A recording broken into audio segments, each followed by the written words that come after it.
ಸಿದ್ದರಾಮಯ್ಯನವರ ನೇತೃತ್ವದ ಕಾಂಗ್ರೆಸ್ ಸರ್ಕಾರ ಅಧಿಕಾರಕ್ಕೆ ಬಂದಾಗಿನಿಂದ ಕರ್ನಾಟಕ ರಾಜ್ಯದಲ್ಲಿ ನಿರಂತರವಾಗಿ ಹಿಂದೂಗಳ ಮೇಲೆ ದೌರ್ಜನ್ಯಗಳು ಒಂದು ಕಡೆ ನಡೀತಾ ಇದ್ದರೆ ಮತ್ತೊಂದು ಕಡೆ ಅಲ್ಪಸಂಖ್ಯಾತರನ್ನ ಓಲೈಕೆ ಮಾಡುವಂಥ ನಿಟ್ಟಿನಲ್ಲಿ ಯಾವ ಮಟ್ಟಕ್ಕೆ ಹೋಗ್ಬೋದು ಅಂತ ಹೇಳಿದ್ರೆ ಮೊನ್ನೆ ಕ್ಯಾಬಿನೆಟಲ್ಲಿ ತೆಗೆದುಕೊಂಡಿರ್ತಕ್ಕಂಥ ನಿರ್ಧಾರ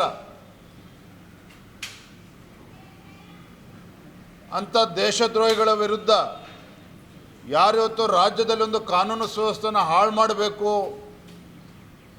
ಹಿಂದೂ ಮತ್ತು ಮುಸಲ್ಮಾನರ ಮಧ್ಯೆ ಸೌಹಾರ್ದತೆಯನ್ನು ಕದಡಬೇಕು ಅಂತಕ್ಕಂಥ ವಿಚಾರವನ್ನು ಇಟ್ಕೊಂಡು ಏನು ಇಂಥ ನೀಚ ಕೆಲಸವನ್ನು ಮಾಡಿದ್ರು ಅವ್ರ ವಿರುದ್ಧನೂ ಕೂಡ ಆಳಂದ ಘಟನೆಯಲ್ಲಿ ಅವ್ರ ವಿರುದ್ಧನೂ ಕೂಡ ಕೇಸನ್ನು ವಿಡ್ರಾ ಮಾಡುವಂಥ ಕೆಲಸವನ್ನು ಕ್ಯಾಬಿನೆಟ್ ತೆಗೆದುಕೊಂಡಿರ್ತಕ್ಕಂಥದ್ದು. ಅಂದರೆ ಎಲ್ಲೋ ಒಂದು ಕಡೆ ಕಾಂಗ್ರೆಸ್ನವರು ತಮ್ಮ ವೋಟ್ ಬ್ಯಾಂಕನ್ನು ಸುಭದ್ರಗೊಳಿಸ್ಕೊಳ್ಬೇಕು ಅಂಥೇಳಿ ಪದೇ ಪದೇ ಈ ರೀತಿ ನಿರ್ಧಾರಗಳನ್ನು ಮಾಡ್ತಾ ಇರುವಂಥದ್ದು ಮತ್ತು ಹಿಂದೂಗಳಿಗೆ ಅಪಮಾನ ಮಾಡ್ತಾ ಇರುವಂಥದ್ದು ಎಲ್ಲವನ್ನೂ ಕೂಡ ರಾಜ್ಯದ ಜನರು ಕೂಡ ಗಮನಿಸ್ತಾ ಇದ್ದಾರೆ. ಒಂದು ವಿರೋಧ ಪಕ್ಷವಾಗಿ ನಾವು ಕೂಡ ಅದನ್ನು ಗಮನಿಸ್ತಾ ಇದ್ದೇವೆ. ಈ ಹಿಂದೂ ವಿರೋಧಿ ನೀತಿಯನ್ನು ಏನು ಕಾಂಗ್ರೆಸ್ ಸರ್ಕಾರ ಅನುಸರಿಸ್ತಾ ಇದೆ, ಇದರ ವಿರುದ್ಧ ರಾಜ್ಯಾದ್ಯಂತ ನಾವು ಬೀದಿಗಿಳಿದು ಪ್ರತಿಭಟನೆ ಮಾಡಿ ಮುಂದಿನ ದಿನಗಳಲ್ಲಿ ಅವ್ರಿಗೇನು ಮನೆ ಕಳಿಸುವಂಥ ಕೆಲಸ ಆಗಬೇಕು ಅದನ್ನು ನಾವು ಮಾಡ್ತೇವೆ. Yes sir. ಆನೇಕಲ್ನಲ್ಲಿ ಈಗ ಒಂದು ಕ್ರಿಕೆಟ್ ಗ್ರೌಂಡನ್ನು ಪರಿಸರ ಸೂಕ್ಷ್ಮ ವಲಯ ಪ್ರದೇಶ, ಅಲ್ಲಿ ಸಾವಿರಾರು ಎಕರೆ ರೈತರ ಭೂಮಿಯಲ್ಲಿ ಮತ್ತೊಂದು ಸ್ಟೇಡಿಯಂ ಕಟ್ಟೋದಕ್ಕೆ ಮುಂದಾಗ್ತಿದ್ದಾರೆ. ಸಮಾವೇಶ ಇದೆ. ಬಿಡದಿ ಟೌನ್ಶಿಪ್ ಯಾವ ರೀತಿನೋ ಇಲ್ಲೂ ಅದೇ ರೀತಿ ರೈತರ ಭೂಮಿ ಕಬಳಿಸ್ತಾ ಇದ್ದಾರೆ ಅಂತ ಆರೋಪ.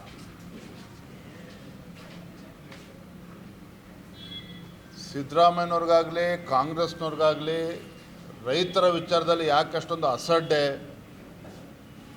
ಅಥವಾ ಕೋಪ ನಮಗೆ ಅರ್ಥ ಆಗ್ತಾ ಇಲ್ಲ. ನೆರೆ ಬಂದಾಗಲೂ ಸಹ ರೈತರ ಪರವಾಗಿ ರಾಜ್ಯ ಸರ್ಕಾರ ನಿಲ್ಲೋದಕ್ಕೆ ಸಾಧ್ಯ ಆಗಲಿಲ್ಲ. ಬರಗಾಲದ ಸಂದರ್ಭದಲ್ಲೂ ಕೂಡ ರೈತರ ನೆರವಿಗೆ ಧಾವಿಸೋದಕ್ಕೆ ಸಾಧ್ಯ ಆಗಲಿಲ್ಲ ಕಾಂಗ್ರೆಸ್ ಸರ್ಕಾರಕ್ಕೆ. ಭೀಕರ ನೆರೆ ಇದ್ದಾಗಲೂ ಕೂಡ ಉಸ್ತುವಾರಿ ಸಚಿವರಾಗಲಿ ಶಾಸಕರಾಗಲಿ ಆ ಕ್ಷೇತ್ರಗಳಿಗೆ ಭೇಟಿಯನ್ನು ಕೊಡೋದಕ್ಕಾಗಲಿಲ್ಲ.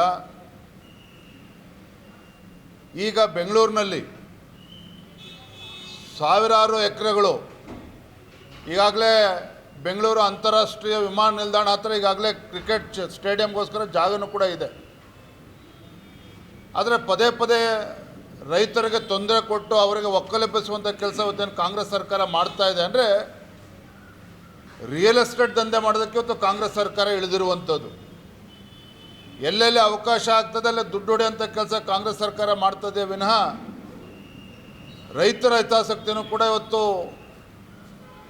ಕಡೆಗಣಿಸಿ ಇವತ್ತು ಮಾಡೋದಕ್ಕೇನು ಹೊರಟಿದ್ದಾರೆ. ಇದಕ್ಕೆ ನಾವು ಅವಕಾಶವನ್ನು ಕೊಡೋದಿಲ್ಲ.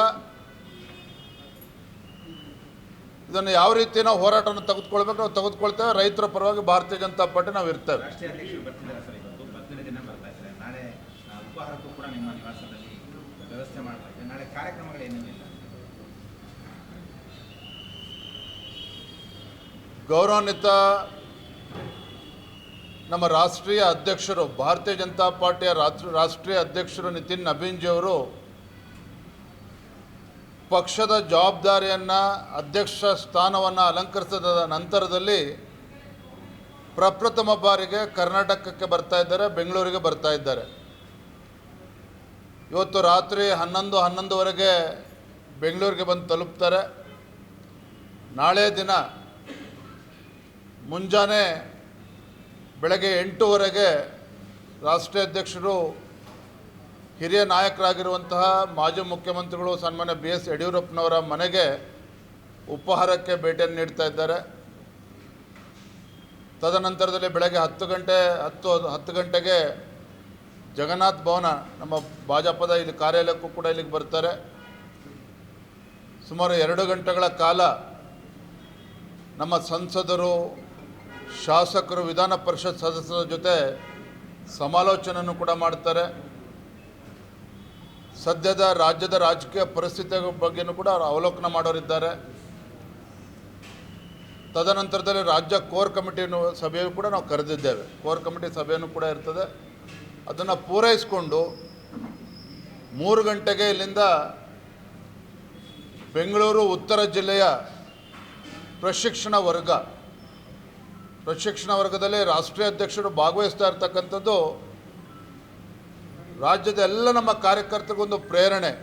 ಯಾಕೆಂದರೆ ಒಬ್ಬ ರಾಷ್ಟ್ರೀಯ ಅಧ್ಯಕ್ಷರು ಜಿಲ್ಲಾ ಪ್ರಶಿಕ್ಷಣ ವರ್ಗದಲ್ಲಿ ಭಾಗವಹಿಸ್ತಾರೆ ಅಂತ ಹೇಳಿದರೆ ನಿಜವಾಗ್ಲೂ ಕೂಡ ನಾವು ಸಂತೋಷ ಪಡುವಂಥ ವಿಚಾರ. ಸೊ ಮಧ್ಯಾಹ್ನ 3 ಗಂಟೆ ನಂತರದಲ್ಲಿ ಪ್ರಶಿಕ್ಷಣ ವರ್ಗದಲ್ಲೂ ಕೂಡ 3 ರಿಂದ ಸಂಜೆ 5 ಗಂಟೆವರೆಗೂ ಕೂಡ ಪ್ರಶಿಕ್ಷಣ ವರ್ಗದಲ್ಲಿ ಭಾಗವಹಿಸಿ ನಮ್ಮ ಕಾರ್ಯಕರ್ತರಿಗೆ ಒಂದು ಪ್ರೇರಣೆಯನ್ನು ನೀಡುವಂಥ ಕೆಲಸವೂ ಕೂಡ ರಾಷ್ಟ್ರೀಯ ಅಧ್ಯಕ್ಷ ನೇತೃತ್ವದಲ್ಲಿ ಆಗುವಂಥದ್ದು. ಚರ್ಚೆ ಆಗುತ್ತೆ ಸರ್. ದೇವೇಗೌಡರ ಮರು ಆಯ್ಕೆ ಬಗ್ಗೆ ಜೆಡಿಎಸ್ ಆಸಕ್ತಿ ಇದೆ, ಬಿಜೆಪಿ ವಿರೋಧ ಮಾಡ್ತಾ ಇದೆ. ನಾಳೆ ರಾಷ್ಟ್ರೀಯ ಅಧ್ಯಕ್ಷರ ಜೊತೆ ಚರ್ಚೆ ಆಗುತ್ತಾ? ಭಾರತೀಯ ಜನತಾ ಪಾರ್ಟಿ ರಾಜ್ಯಸಭೆ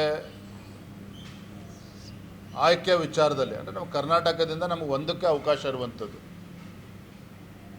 ಕೋರ್ ಕಮಿಟಿಲೂ ಕೂಡ ಚರ್ಚೆ ಆಗಿದೆ. ಆದರೆ ದೇವೇಗೌಡರು ಕಳಿಸೋದಕ್ಕೆ ಭಾರತೀಯ ಜನತಾ ಪಾರ್ಟಿ ವಿರೋಧ ಮಾಡೋದು ಇದೆಲ್ಲವೂ ಕೂಡ ಸತ್ಯಕ್ಕೆ ದೂರವಾಗಿರ್ತಕ್ಕಂಥದ್ದು. ಪ್ರೀತಮ್ ಗೌಡರು ಪಕ್ಕದಲ್ಲಿ ನಿಲ್ಸ್ಕೊಂಡು ಹೇಳ್ತಾ ಇದ್ದೀನಿ. ಚರ್ಚೆಗಳು ಆಗಿದ್ದಾವೆ ವಿನ ಕೊಡಬೇಕು ಕೊಡಬಾರ್ದು ಅಂತಕ್ಕಂಥ ಪ್ರಶ್ನೆ ನಮ್ಮ ಮುಂದೆ ಇಲ್ಲ. ಎಲ್ಲವೂ ಕೂಡ ನಮ್ಮ ರಾಷ್ಟ್ರೀಯ ನಾಯಕರು ಅವರು ತೀರ್ಮಾನ ಮಾಡುವಂಥದ್ದು. ಆ ನಿಟ್ಟಿನಲ್ಲಿ ನಾವು ಏನು ಚರ್ಚೆ ಮಾಡಬೇಕು ಅಷ್ಟಕ್ಕೆ ಸೀಮಿತ ಮಾಡ್ತೀವಿ. ಆದರೆ ಕೊಡಬಾರ್ದು ಇದು ಯಾವುದು ನೋಡಿ. We are not received any instructions from Delhi. ವಿಧಾನ ಪರಿಷತ್ ಸದಸ್ಯರು ನಮಗೆ 2 MLCಗೆ ಅವಕಾಶ ಇದೆ, 1 ರಾಜ್ಯಸಭೆಗೆ ಅವಕಾಶ ಇದೆ. ಹಾಗಾಗಿ 2 MLCಗೆ ಸುಮಾರು 4-5 ಹೆಸರುಗಳು ಕಳಿಸ್ಬೇಕು ಅಂತೇಳಿ ಈಗಾಗಲೇ ಚರ್ಚೆ ಮಾಡಿದ್ದೇವೆ. ರಾಜ್ಯಸಭೆಗೆ ಕನಿಷ್ಠ 2-3 ಹೆಸರನ್ನಾರು ಕಳಿಸ್ಬೇಕು ಅಂತೇಳಿ ಮೊನ್ನೆ ನಡೆದಂಥ ಕೋರ್ ಕಮಿಟಿಯಲ್ಲೂ ಕೂಡ ಚರ್ಚೆ ಮಾಡಿದ್ದೇವೆ. ಆ ನಿಟ್ಟಿನಲ್ಲಿ ಮುಂದಿನ ದಿನಗಳಲ್ಲಿ ನಾವು ನಿರ್ಧಾರವನ್ನು ಮಾಡ್ತೇವೆ. ಆದರೆ ನಾನು ಮತ್ತೊಮ್ಮೆ ಸ್ಪಷ್ಟಪಡಿಸ್ತೇನೆ, ಮಾನ್ಯ HD ದೇವೇಗೌಡರು ಮಾಜಿ ಪ್ರಧಾನಮಂತ್ರಿಗಳೇನಿದ್ದಾರೆ, ಕೇಂದ್ರದಲ್ಲಿ NDAಯನ್ನು ಬಲಗೊಳಿಸ್ಕೊಡ್ಬೇಕು, ನರೇಂದ್ರ ಮೋದಿಜಿಯವರ ಕೈ ಬಲಪಡಿಸಬೇಕು ಅನ್ನೋ ನಿಟ್ಟಿನಲ್ಲಿ ಇವತ್ತೇನು NDAಗೆ ಬಲ ತುಂಬುವಂಥ ಕೆಲಸ ಮಾಡಿದ್ದಾರೆ. ದೇವೇಗೌಡರಿಗೆ ಇವತ್ತು ರಾಜ್ಯಸಭೆ ಕಳಿಸಿದ್ರೆ ರಾಜ್ಯ ಬಿಜೆಪಿ ವಿರೋಧ ಮಾಡ್ತಾ ಇದೆ. ಇದು ಸತ್ಯಕ್ಕೆ ದೂರವಾಗಿರ್ತಕ್ಕಂಥದ್ದು. ಪೆಟ್ರೋಲ್ ಡೀಸೆಲ್ 3ನೇ ಬಾರಿಗೆ ದರ ಹೆಚ್ಚಳ ಆಗಿದೆ. ಇದು ನಿರಂತರ ಬೆಲೆ ಏರಿಕೆಯಿಂದ ಗ್ರಾಹಕರಿಗೆ ಒಂದು ಕಡೆ ಅನಾನುಕೂಲ ಆಗ್ತದೆ. ಆದರೆ ರಾಜ್ಯ ಸರ್ಕಾರ ಇಲ್ಲಿ ತನಗೆ ಬರುವಂಥ ತೆರಿಗೆಯನ್ನು ಇಳಿಸ್ಬೋದಲ್ಲ ಅನ್ನೋಂಥದ್ದು ಕೇಂದ್ರದಿಂದ 3ನೇ ಬಾರಿಗೆ ಇವತ್ತು ದರ ಏರಿಕೆ ಆಗಿರುವಂಥದ್ದು ಪೆಟ್ರೋಲ್ ಮತ್ತು ಡೀಸೆಲ್ ಮೇಲೆ. ಅದಕ್ಕೆ ಕಾರಣಗಳೇನು, ಜಾಗತಿಕ ಮಟ್ಟದಲ್ಲಿ ಯಾವ ರೀತಿ ತೊಂದರೆ ಉಂಟಾಗಿದೆ, ಅಮೆರಿಕ ಮತ್ತು ಇರಾನ್ ಮಧ್ಯೆ ನಡೀತಾ ಇರ್ತಕ್ಕಂಥ ಯುದ್ಧದ ಪರಿಣಾಮ, ಬೇರೆ ಬೇರೆ ದೇಶದಲ್ಲಿ ಯಾವ ರೀತಿ ಪರಿಣಾಮ ಆಗಿದೆ, ನಮ್ಮ ದೇಶದಲ್ಲೂ ಕೂಡ ಆ ರೀತಿ ಪರಿಣಾಮ ಬೀರಿರೋ ಪರಿಣಾಮವಾಗಿ ಕೇಂದ್ರ ಸರ್ಕಾರ ಇಂಥ ಒಂದು ಇಷ್ಟ ಇಲ್ಲದೆ ಹೋದರೂ ಸಹ ಒಲ್ಲದ ಮನಸ್ಸಿನಿಂದ ಈ ರೀತಿ ಒಂದು ಕಠಿಣವಾಗಿರ್ತಕ್ಕಂಥ ಒಂದು ನಿರ್ಧಾರವನ್ನು ತೆಗೆದುಕೊಳ್ಳಲೇಬೇಕಾಗಿದೆ. ಆ ನಿಟ್ಟಿನಲ್ಲಿ ತೆಗೆದುಕೊಳ್ತಾ ಇದ್ದಾರೆ. ಆದರೆ ಇವತ್ತು ಮಾನ್ಯ ಮುಖ್ಯಮಂತ್ರಿಗಳು ಹಿಂದೆ ಹಲವಾರು ಬಾರಿ ಹೇಳಿದ್ದಾರೆ, ನಾನಿದ್ದಿದ್ರೆ 10 ರೂಪಾಯಿ ಕಡಿಮೆ ಮಾಡ್ತಿದ್ದೆ ಅಂತೇಳಿ. ಆದರೆ ಇದೇ ಸಿದ್ದರಾಮಯ್ಯನವರು ರಾಜ್ಯದಲ್ಲಿ ಕಾಂಗ್ರೆಸ್ ಸರ್ಕಾರ ಬಂದ ಮೇಲೆ 3 ಬಾರಿ ಪೆಟ್ರೋಲ್ ಮತ್ತು ಡೀಸೆಲ್ ಮೇಲೆ ತೆರಿಗೆ ಹೆಚ್ಚು ಮಾಡಿರುವಂಥದ್ದು ತಾವು ನೋಡಿದ್ದೀರಿ.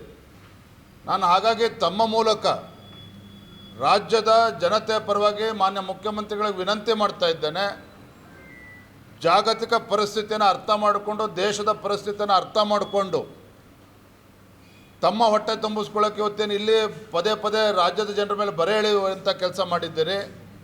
ಇಂಥ ಸಂದರ್ಭದಲ್ಲಾದರೂ ಕೂಡ ರಾಜ್ಯ ಹೆಚ್ಚುವರಿಯಾಗಿ ಹೇರಿರ್ತಕ್ಕಂಥ ತೆರಿಗೆಯನ್ನು, ಪೆಟ್ರೋಲ್ ಮತ್ತು ಡೀಸೆಲ್ ಮೇಲೆ ಹಾಕಿರ್ತಕ್ಕಂಥ ತೆರಿಗೆಯನ್ನು ಇಳಿಸುವಂಥ ಕೆಲಸ ಮಾಡಬೇಕು ಅಂತೇಳಿ ರಾಜ್ಯದ ಜನತೆ ಪರವಾಗಿ ತಮ್ಮ ಮೂಲಕ ನಾನು ಆಗ್ರಹವನ್ನು ಮಾಡ್ತಾ ಇದ್ದೇನೆ.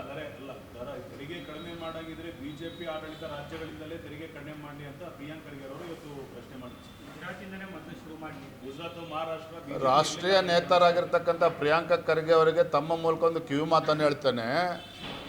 ಅಂತಾರಾಷ್ಟ್ರೀಯ ರಾಷ್ಟ್ರೀಯ ಮಟ್ಟದ ವಿಚಾರಗಳನ್ನು ಬದಿಗಿಟ್ಟು ನೀವು ಈ ರಾಜ್ಯದ ಮುಖ್ಯಮಂತ್ರಿ, ಈ ರಾಜ್ಯದಲ್ಲಿ ಫಸ್ಟ್ ನೀವು ನಿರ್ಧಾರವನ್ನು ಮಾಡಿ ಇಡೀ ದೇಶಕ್ಕೆ ಮಾದರಿ ಆಗ್ತಕ್ಕಂಥ ಒಂದು ನಿರ್ಧಾರವನ್ನು ತಾವು ಮಾಡಿ ರಾಜ್ಯದ ಜನರಿಗೆ ಬಡವರಿಗೆ ಅನುಕೂಲ ಆಗ್ತಕ್ಕಂಥ ನಿಟ್ಟಿನಲ್ಲಿ ಏನು 3 ಬಾರಿ ತೆರಿಗೆಯನ್ನು ಜಾಸ್ತಿ ಮಾಡಿದರೆ ಪೆಟ್ರೋಲ್ ಮೇಲೆ ಡೀಸೆಲ್ ಮೇಲೆ ನಿಮ್ಮ ಮುಖ್ಯಮಂತ್ರಿಗಳಿಗೆ ಮನವರಿಕೆ ಮಾಡಿ ಬುದ್ಧಿ ಹೇಳಿ ಅನುಕೂಲ ಆಗ್ತಕ್ಕಂಥ ನಿಟ್ಟಿನಲ್ಲಿ ರಾಜ್ಯ ಸರ್ಕಾರ ನಿರ್ಧಾರ ಮಾಡಲಿ, ಇಡೀ ದೇಶಕ್ಕೆ ಮಾದರಿ ಆಗ್ತಕ್ಕಂಥ ಒಂದು ನಿರ್ಧಾರವನ್ನು ಅವ್ರು ಮಾಡಲಿ.